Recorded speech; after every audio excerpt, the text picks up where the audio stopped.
Hi friends, welcome to Amritavarshini Telugu vlog. అందరికీ సంక్రాంతి శుభాకాంక్షలు. ఈ సంవత్సరం మా ఇంట్లో చేసుకున్న సంక్రాంతి పండుగ ఈ విధంగా గుమ్మానికి అలంకరించుకొని ఇంటి ముందు నేను చిన్న లక్ష్మీదేవి బొమ్మను పెట్టాను. ఆమెకి వెల్కమ్ చెప్పి ఇంట్లోకి ఆహ్వానించడం కోసం వెల్కమ్ ముగ్గు వేసాను. ఇలా చిన్నగా ముగ్గు వేసుకొని అమ్మవారిని చిన్నగా కూర్చోబెట్టాను. హారతి ఇచ్చి లోపలికి ఆహ్వానించడానికి అమ్మవారి బొమ్మను కూర్చోబెట్టుకున్నాను.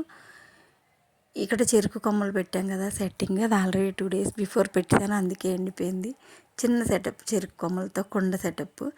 అమ్మవారికి ఆహారతి ఇచ్చి ఇంట్లోకి ఆహ్వానించాను. సంక్రాంతి లక్ష్మిని ఆహ్వానించుకోవడం కోసం ఆ విధంగా కూర్చోబెట్టాను. ఇంకా బాల్కనీలోని కలర్స్ ముగ్గులంతా మా అంతా తొక్కుకొచ్చి ఇల్లంతా ఖరాబ్ చేస్తుందని చెప్పి ఈ విధంగా మట్టితో అలికి వరిపిండి ముగ్గులు వేసాను. ఇప్పుడైతే చక్కగా ఉన్నాయి చెరిగిపోకుండా. ఇంకా నెక్స్ట్ సంక్రాంతి రోజు మనం మస్ట్ అండ్ షూర్గా పాలు పొంగించుకోవాలి కదా.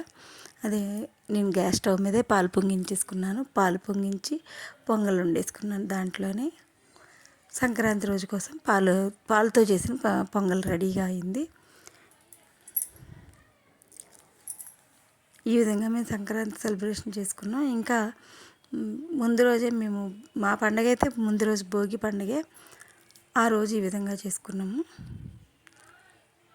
ఇదే మా ఇంటి పండుగ. ఉదయం భోగి రోజునే చేసేసుకున్నాం ఈ పండుగ. మా ఇంటి సంక్రాంతి ఈ విధంగా జరిగింది.